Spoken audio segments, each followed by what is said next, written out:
सब कौन है, एक्सट्रोवर्ट, इंट्रोवर्ट या एम्बिवर्ट, या इन्हीं में से एक है। या ये कहना गलत ना होगा कि ये हमारे ही कुछ पहलू है। इतनी अजीब बात है ना कि लोग हमारे बारे में मुख्तलिफ तस्वर रखते हैं। फिर ये भी सच है कि वो तो नहीं जो हमें नजर आता है। दुनिया को लगता है कि वो उसे जानते हैं, लेकिन हकीकत में दुनिया से परे उस शख्स के अंदर गहराइयों में पड़ा हुआ शख्स जिसे सिर्फ वो जानता था। जहाँ तक कि उसके अपनों को भी ये लगता था कि वो उसे बहुत अच्छे से जानते हैं, लेकिन शायद उसे इस बात का अंदाजा नहीं था कि ये नस्लें शदीद नुकसान में हैं। घर वालों को तो लगता था कि वो सब कुछ जानते हैं, लेकिन उनकी औलाद इस उम्मीद के साथ सोती है कि सुबह आंख ही न खुले। वो जानता था कि वो थक चुका था उन झूठी मुस्कुराहटों का लबादा ओढ़े हुए, ये जाहिर करते हुए कि वो ठीक था।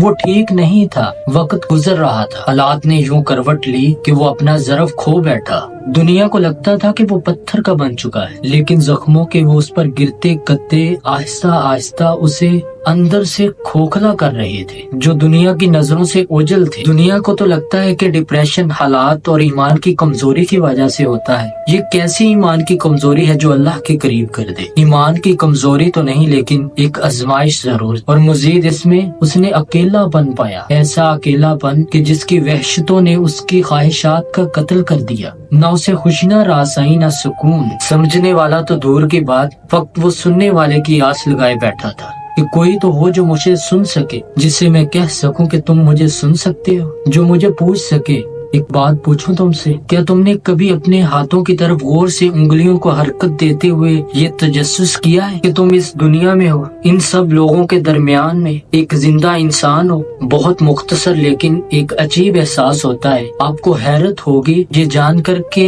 इतने तकलीफदा हालात का सामना करते हुए महफिलों में सबसे ऊंचा कहकहा उसी का होता था। आप सोच रहे होंगे अगर हालात इतने ही नाजुक थे तो उसने किसी के साथ जिक्र क्यों नहीं किया? जिनको परवाह नहीं उनको बताने का फायदा नहीं, और जिनको परवाह है उनको बताकर परेशान करना नहीं, बस सहते जाना है और अंदर ही अंदर मर जाना है। वो एक शेर है ना, मर चुका है दिल लेकिन जिंदा हूँ मैं। उसका दिल अभी जिंदा था जब वो मायूस इस दुनिया से हुआ। वैसे भी दुनिया की वैलिडेशन तो उस वक्त तक मायने रखती है जब तक खुद को न जानते हो। कहते हैं ना कि क़यामत के रोज कोई किसी का नहीं होगा, गलत कहते हैं। दुनिया का जिक्र कोई क्यों नहीं करता? आखिर हम हकीकत से इतना भागते क्यों हैं? वो भी मर चुका होता अगर उसे कोई सुनने वाला नहीं मिलता। वो सोचता था कि अल्लाह तो मुझ जैसे गुनाहगार से नफरत करता होगा। फिर उसे सुनने वाले ने बताया, अल्लाह तुम्हारे गुनाहों से नफरत करता है, तुमसे नहीं। फिर उसने उसे बताया कि गुनहगार तहज्जुद पढ़ सकता है। फिर उसने उसे बताया कि गुनहगार अल्लाह के आगे गिड़गिड़ा सकता है और तौबा करने के बावजूद भी